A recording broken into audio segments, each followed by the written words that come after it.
Howdy, this is Mackenzie Franklin from SideGame LLC here in Colorado Springs, Colorado. Another new hero announcement for Marvel Champions. X-23 is coming to the game as a new hero. If you haven't subscribed to the channel already, please make sure that you do. It is the best way to help us grow. And for those of you already subscribed, thank you so much for the continuous support. Let's talk about the newest announcement for Marvel Champions, X-23's Hero Pack. Now, this video, if you haven't been on these before, we're going to be doing a live go through initial impressions over these cards, a card review, things I'm the most excited for, and then at the very end, we'll recap with the most anticipated card for the hero, as well as the most anticipated card for neutral, and sometimes I'll talk about something from the encounter set. Now, I haven't seen any of these cards before. This is my first time looking at them face value, trying to think about all of the games that I played. Marvel Champions is currently my favorite game of all time, and it's one that I love, just theory crafting and also just talking about these cards. So looking forward to joining the conversation. This one was particularly hard because I just came back from vacation about 3 hours ago, and I had seen that all of these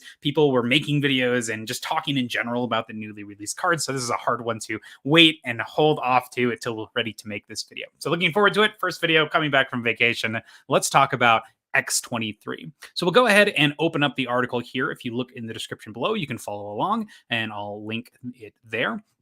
But this article is going to be giving us all of the information on X-23. Now, the way I like to do this is I just like looking at the cards, and if I need any clarification, sometimes the article will tell me down in the description of the actual article, but I'm not going to read it verbatim. So we'll start off with X-23, Laura Kinney, her alter ego side. And before we get in, my knowledge and background for X-23 is limited pretty much to Logan, the movie, which is excellent, as well as her character cards in Marvel Legendary, the deck building game. So limited knowledge on who X-23 is, so looking for some thematics in her card and seeing what sort of character she is. So I do know that she's a clone. I do know that she is experiments, and she's another one of the Wolverine style characters with the adamantium claws. So looking forward to seeing what different takes she brings to the game.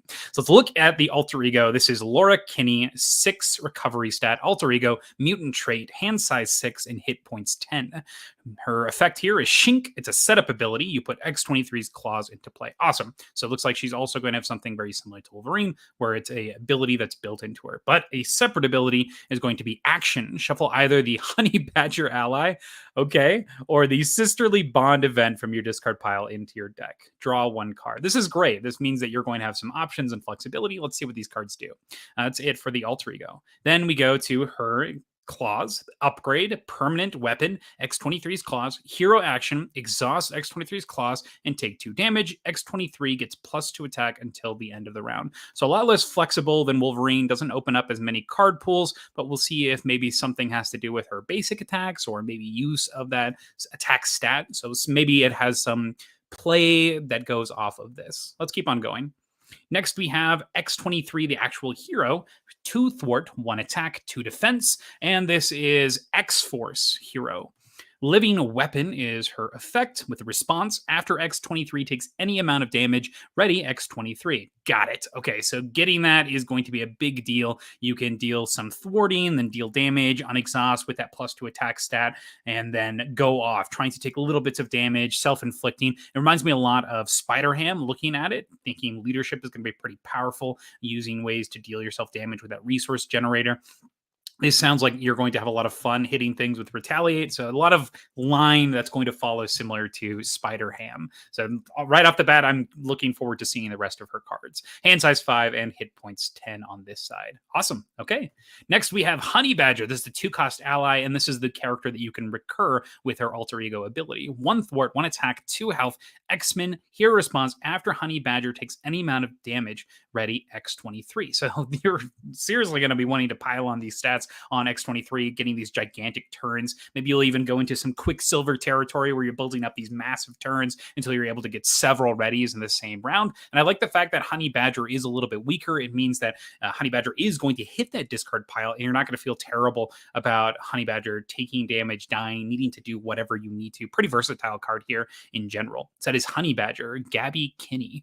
Next, we have number 5, 1-cost event, Claw Mastery, max once per round. This is a hero action until the end of the round. X-23 gets +2 attack, and her attacks gain overkill while Honey Badger is in play. Interesting. So maybe we'll see some overlap with Honey Badger on a lot of these cards. So that is pretty integral to flip into Alter Ego to make sure that you get in her back. I don't know if we have any I'm trying to think if we have any X-Men searching cards. I don't think so, aside from Cerebro that you can use in hero mode or in Alter Ego that are going to let you dig for specific allies. So maybe you're going to want to play Cerebro so that way you can make sure you always have access to Honey Badger if you're going to want to turn on these extra effects for these cards. So far, I think this one's pretty dang powerful. Actually, I don't know if I think so. Maybe Overkill is fine. I don't actually think this one is to make or break it. It doesn't deal any damage to herself, doesn't have any healing. It's the rest of the effect is gated behind actually having to have Honey Badger. So I actually don't think this card is insanely powerful. I guess we'll see the rest of the kit. Maybe there'll be some upgrades or something that trigger off of 1-cost events. Let's take a look what they have. 1-cost event, Regenerative Longevity, Superpower, Action. Heal a total of 4 damage from your identity and Honey Badger. Oh my gosh. So are you going to Ultron Honey Badger? Just have this ally that's gigantic that you're going to use all the time? Do you care? 4 damage from your identity and Honey Badger, so you get to heal the full 4? Let's look back at Honey Badger. 2 health. So far, leadership seems pretty great because you're going to be able to beef up Honey Badger, getting those multiple uses. And Honey Badger herself is an X-Men, so not X-Force. Interesting. Okay, we'll see. Okay, let's see what other things. Maybe there will be some upgrades or attachments to Honey Badger in this set. Maybe we'll get some X-Force or X-Men specific upgrades. That way we can see some Voltroning going on there.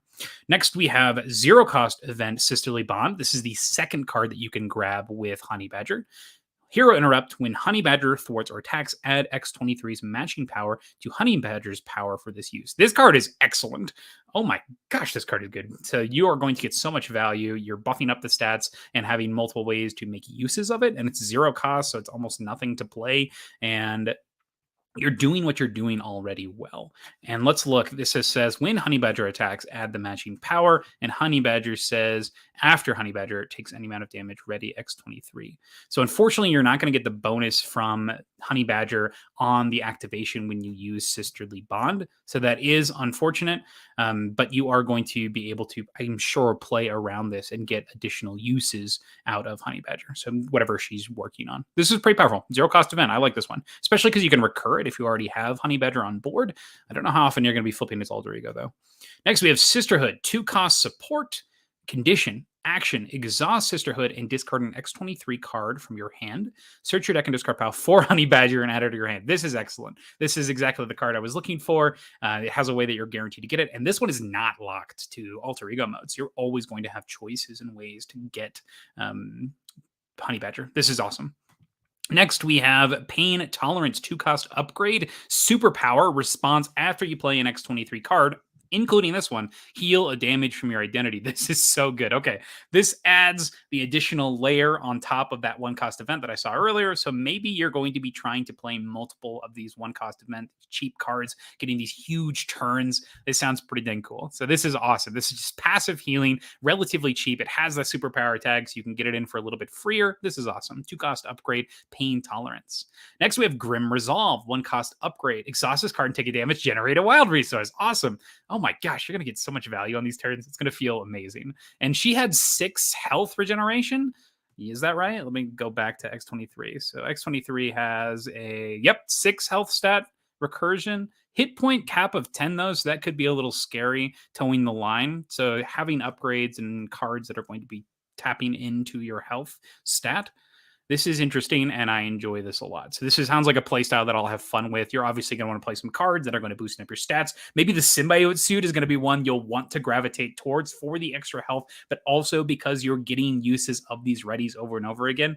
It's another reason why the symbiote suit works well in Quicksilver. So this is great. I like this playstyle a lot. Next is Puncture Wound, 0-cost upgrade. Attached to an enemy that X-23 or Honey Badger attacked this turn. Attached enemy gets -1 attack. Okay, so you attack that thing, gets -1 attack. After the player phase begins, discard this card and deal 3 damage to attached enemy. So it's a delayed It's a delayed damage to the main villain, I'm guessing. I don't know how often you would use this on a minion. Maybe if there's a really problem minion that you needed to do just a small bit of damage to. If you're doing the rest of your combos, you're generally going to be pretty strong and dealing with those immediate threats, I imagine, because you have so many points that you're allocating. But I do think this is great because you are trying to only take small bits of damage with X-23. So I can see Puncture Wound actually being pretty strong as a defensive option while also still dealing some damage on the backside. So a pretty powerful card. The fact that it's free makes it even better. Now we get into her skill sets. This is her specific color. This is aggression. We got a 3-cost ally, Boom Boom, Tabitha Smith, 1 thwart, 1 attack, 2 health, and X-Force tag. Action, exhaust Boom Boom, add 1 boom counter to her. Then you may discard Boom Boom to deal a damage to each enemy for each boom counter on her. So you can sit on Boom Boom for as long as you want. As long as you want to charge up those tokens. I like cards like this where you can choose when to activate them. Reminds me of that card in the base set for Captain Marvel where you can just sink lightning resources until you're ready to pop it.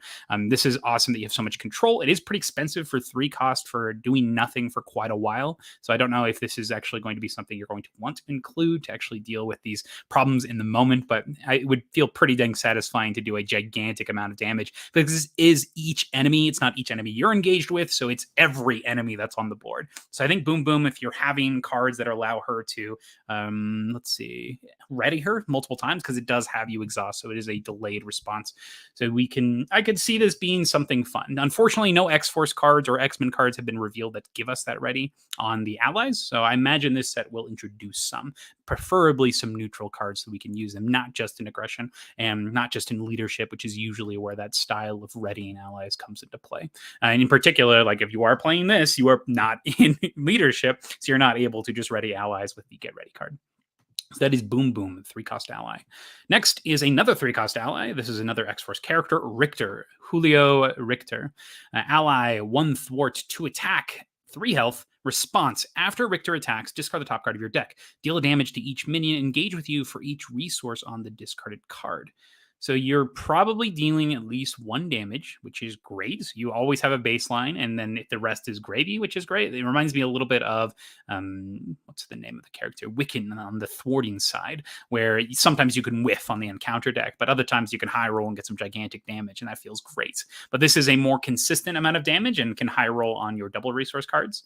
It's each minion engage with you, and it looks like it's just going to be a consistent stream of damage. So you've got the 2 from Rictor plus 1. So you're dealing at least 9 damage with this character to minions, and then potentially 6, and then whatever spillover you have. I can see how this would be helpful for making specific numbers work, because you're able to deal a lot of damage to a lot of things, and the way that X-23 works, you're able to pick off the rest of the characters.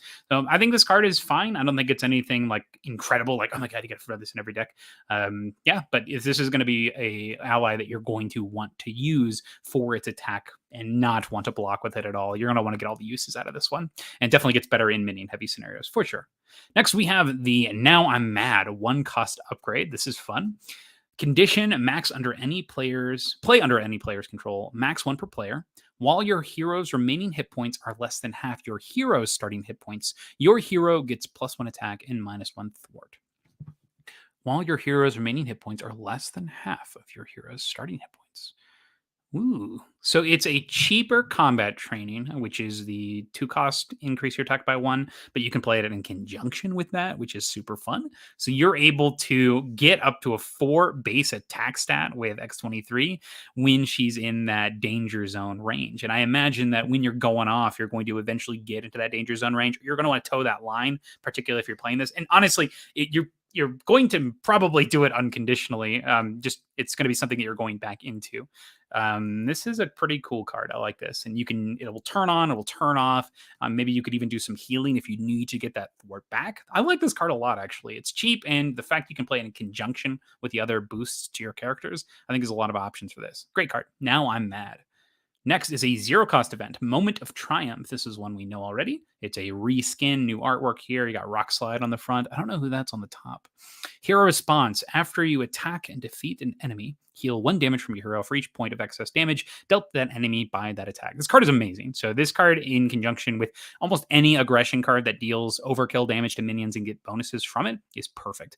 Use this a lot in any deck that doesn't really want to go into Alter Ego, that wants to stand hero, because you're doing what you're doing well, and then getting this free heal for a single card. This is 0 cost card, mind you. So that way, this is a hyper efficient healing card for aggression. And if you're not already playing this in your aggression decks, you should be, because it's so good at what it does. Moment of Triumph is, I think, one of the best aggression cards in that package. Next, we have number 16. Ooh, a new player side scheme. Keep them busy. 1 cost, player side scheme. Victory 0. So it is going to be out of your deck forever once you resolve it. Assault. Basic thwart cards against a scheme use attack instead of thwart. Okay, awesome. I feel like this keyword is straight from Lord of the Rings, the card game. When defeated, the player who defeated this scheme removes 5 per player threat from the main scheme. This is awesome, actually. So you can funnel your attack into thwarting. It's a 1 cost event, so it is something that you can just leave there, which I love, and you can tap into it when you actually need to. I like stuff like this, where you're able to leave it out there, and when it comes at a pinch, you can use it. It reminds me a little bit of a slower version of there's a yellow card, it's a 2 cost, you put it on the main scheme, it gives it +4 on its threshold. So it is a little scarier, though, because it's not preventative, it's retroactive, so you have to do it afterwards. But I do think that this card's pretty cool, because you can choose the tempo at which you're putting your attack stat into stopping this scheme, and it can sit there until you're ready to tap into it. Similar to what we saw with the Boom Boom, where you're able to have a delayed response, but you can choose the timing on when you want to actually use it. So I like this card. This keep them busy. It is also unique, so there can only be 1 of these out there, and only 1 in your deck. Next, we have a 1 cost upgrade, Tactic. That's important. If I remember, this is for Cyclops in particular. The Direct Approach. Attached to a non-permanent side scheme. Limit 1 per side scheme. Attached scheme gains Assault. Oh, that's kind of cool, actually. So I don't know how effective it'll be in Cyclops, because his attack stat's not that great. But it gains Assault. It doesn't lose anything else, though, which is kind of awesome. Basic thwarts against this scheme. Use attack instead of thwart. Okay, so I guess it completely replaces it. Attached to a non-permanent side scheme. Level 1 per side scheme. Okay. This gives you some more flexibility. I don't necessarily know if you'll be using this often, because it only works on side schemes. And once you get rid of those, you've wasted some time doing this. I think you should probably just be doing what you're doing well anyway. I don't know if this is one that I'll be playing very often. So this is the Direct Approach. Who knows? Maybe this is like the super hyper efficient card, but for me, I don't know if this is one that I'll probably be including in decks that focus on aggression. Next is a 2 cost upgrade. This is a neutral Combat Specialist. It's linked to specialized training. Now, we're probably going to have to look at the description, because I don't know what that is. I don't know what the linked keyword means. So let's take a look at the article and see if that can clear up anything. So let's scroll down to the bottom here. Okay. X-23's pack also comes with new linked cards, which aren't actually included in your deck, but rather are set aside when the game begins and can only enter play when the card they're linked to is resolved. In this case, the cards Combat Specialist, Defense Specialist, Frontline Specialist, and Surveillance Specialist, X-2337, are all linked to Specialized Training player side scheme, which is included in X-23's pre-built deck. Defeat that scheme. So this is like the bonded cards in Arkham Horror, the card game. Let's look at Specialized Training. It's a player side scheme. You can play 1 of it. It's neutral. That's awesome, because you're going to be able to put this in whatever deck. When defeated, each player who does not control a specialization upgrade chooses 1 set-aside specialization upgrade and puts it into play under their control. This is awesome. So this is going to help out everybody at the table, and I guess multiple people can play this, which is wild to me. Let's take a look at what these do. So our first specialist is Combat Specialist, 2 cost upgrade. Specialization, linked to Specialized Training. Okay. Your hero gets +1 attack permanent. Your hero responds after your hero performs a basic attack, exhaust this card, draw a card. Oh my gosh, this card is so worth it already. Oh, I don't even care what the other 3 specializations are. This card's amazing, particularly in your X-23 deck. This is going to be perfect. Doing what you're doing already better with extra attack. This is amazing. And you can use this on anybody. So this is, wow. Okay, let's look back at Specialized Training in this side scheme. Player side scheme, victory 0. Each player doesn't have 1, puts it into play under their control. Oh my gosh. That's so good. Okay. These cards are super fun. I think this is going to want me to pretty much put this in like every deck that I can. And it's not linked to specific archetypes or traits or anything like that. So this is 2 cost upgrade Combat Specialist. How fun. After your hero performs a basic attack, exhaust this card, draw a card. This is awesome. Oh my gosh. Okay, defensive specialist, 2 cost upgrade. Link specialized training. Your hero gets +1 defense. After your hero performs a basic defense. Okay, same thing, but for defense. Awesome.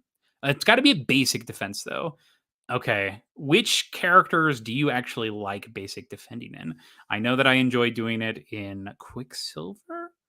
I don't know if I like basic defending in any other deck, though. I know that Shadowcat does a good job when she does it, but I don't think I really like doing it with her. I'd rather play a really cheap card and then just have that card block all the damage because it has a defense tag. So I'm trying to think. Let me know. What do you think? What cards do you love basic defending with? Which one would you actually choose to pick this one? Not my favorite one here. Next is the Frontline Specialist. 2 cost upgrade. Linked specialized training. Your hero gets +4 hit points. Okay. Response after identity takes damage from an enemy attack. Exhaust this card, draw a card. So this is always going to get you a draw, which is kind of awesome, I imagine, because you're going to pretty much always be being attacked. You have a higher hit point value, so I could see this potentially being one. I don't think. Thinking about it for more than 2 seconds there, definitely don't think that you're going to pick this one if you're playing X-23. You're getting the extra attack upgrades, so you could just get value out of your unexhausts. I don't know if you'd ever pick this one. I don't. Are there characters that benefit from ridiculous health amounts? I'm trying to think that you would choose this over something more proactive. This is it forces the enemy to attack you. It can only trigger once, so you're not getting extra draws from minions punching you. Frontline Specialist. I don't know if this is one that I'm going to grab either. And then our last card here is Surveillance Specialist. Exactly. 2 cost upgrade linked. Your hero gets +1 thwart. Okay. After your hero performs a basic thwart, exhaust this card, draw a card. I think this one is also super good. It reminds me of the attack one. And obviously, it's pretty much the exact same thing. But you are generally doing a basic thwart or a basic attack with your character, though. So I feel like this is going to be one that you're going to feel good when you actually trigger it. And thwart is generally valued a little bit higher than attack. So I could see this being the one that people go into and leaning into, particularly if it's like a 2/2/2 stat line. I think that this is going to be one that you're probably going to pick over the attack stat line. Yeah, super powerful, super surveillance specialist, and gives you some flexibility, choices, interesting deck building. Sounds like a lot of fun. And do we have a last one? Oh, that's a specialized training card. Okay, I think that's all the cards that we covered. We got all the way. Yeah, that's everything. So we talked through all the cards. So looking at these character as a whole, X-23, I think that she sounds super fun. You're going to have these long turns where you're getting these big combos out. You're playing card after card, exhausting, dealing damage, unexhausting yourself. And I think my favorite card from her entire set here.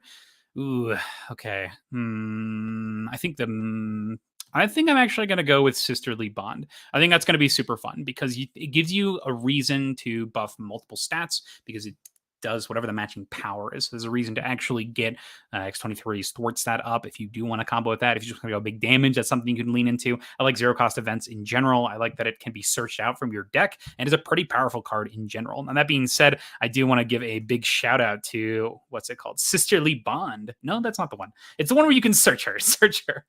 Searching Badger. So I think that the concept of having Badger be playing a prominent role, it sounds like this is a big thing for X-23, having that Sisterly Bond and then reusing Badger over and over again, leading to those gigantic combos and doing things that X-23 is already doing well and doing them over the top, it feels like, when you're able to consistently get it out, and this card does it this way. And the fact that you can go from your deck and discard pile for Honey Badger means you're always going to have those extra abilities turned on, and Honey Badger is just going to be the character that's always on the board. So those are going to be my card picks, my most anticipated card for the hero. That's Sisterhood here as like the honorable mention, and then Sisterly Bond, I think, is just a super powerful card with some big flexibility, and it allows you to actually do some different build arounds when it comes to constructing X-23. And the next card we'll go to is the most anticipated card that is neutral. I should probably also put in the most anticipated aggression card. I'll lump them both in there. I'll change the stamps in a little bit. But I think that for this one, I'm going to give it to... I want to give it to the specialized training, because I think that this card is just going to be one that you include almost all the time. I think it's so powerful to give you that level up ability, and it is just generically powerful. I think that this card is dang powerful. So I think that specialized training is going to be awesome. Almost everybody is going to be using it to either grab the surveillance specialist if you actually have a decent thwart stat, or if you don't have that, you're probably going to be going to grab the combat specialist. So that's just so much value. Extra stat baseline is just super good. But the fact that you're also going to get continuous draw means that you're doing engine building in a way that's not just paying resources for something, which I find super powerful. And it looks like once these are taken out, they go back into your deck. So maybe if you have to discard them for like cutoff guard, I think is what it's called, you may be able to play them in the future. So it's going to be my most anticipated card for neutral. But I think if we're looking at everything, though, I think that for the fact that I think it's super, what's the card? Super thematic. Now I'm Mad is going to be the one that I'm going to pick because you can play it in conjunction with these other stat buff cards, and the fact that it's thematic, wanting to push you down to lower health stats. This is super fun to me. It's going to benefit characters that are able to ready themselves, like we see here with X-23, and it's going to be a card that you're going to want to include in these build around decks and push you to teeter on that line of your health, trying to always keep you in the red when it's your turn. So I love that, and it gives you a way to play with your health and give you reasons to maybe invest in tough statuses to stay down there, taking a bunch of damage first and then heal. I think that this opens up some fun deck building based on who you are, and I think that it's insane in characters that can benefit from it dramatically, like X-23 here. I think this will be a fun card in Quicksilver, and I also think that this will be fun probably in Wolverine because of all that health modularity and control there too. So that is Now I'm Mad, another fun card there. So that's it. Looks like we didn't actually see any of the encounter cards here for the set, so we're going to close it off there. So that is X-23 and the cards I'm super excited for in general. I'm curious if you're watching this live, let me know down in the comments and we'll discuss some of the things here. But otherwise, after this video is over, let me know what are your most anticipated cards for X-23. Has she stacked up with the rest of the X-Force releases? Where do you put her when it comes to Psylocke, as well as Angel, Cable, and Domino? Who out of those 5 so far are your favorite? And if I remember correctly, the next 2 are Nightcrawler and Deadpool, I think, were the other 2 that people thought they saw in the shadowed image on the preview page. So if you have any ideas on what sort of cards those might be, I'm looking forward to hear your thoughts. But so far, out of all of these, I like this playstyle that X-23 presents. I think the flexibility of Psylocke is kind of insane, though, and I think that Angel is going to be fun with the 3 forms. And I do think that Cable and leaning into the side scheme is a fun concept, and the time travel manipulation. And I love the roulette style of Domino. So I don't know which one I'm most excited for. I was the most excited for Domino in that initial release, but overall, I think that this X-Force set is killing it. So looking forward to hearing what you think. I'll leave the stream open for a little bit if you've got any comments or anything like that. But other than that, I'll go ahead and close off here. Once again, if you haven't subscribed to the channel already, please make sure that you do. It's the best way to help us grow. And for those of you already subscribed, thank you so much for the continuous support. All right, we're going to go ahead and end the stream here. Thank you so much for watching. Side Game Strong, y'all.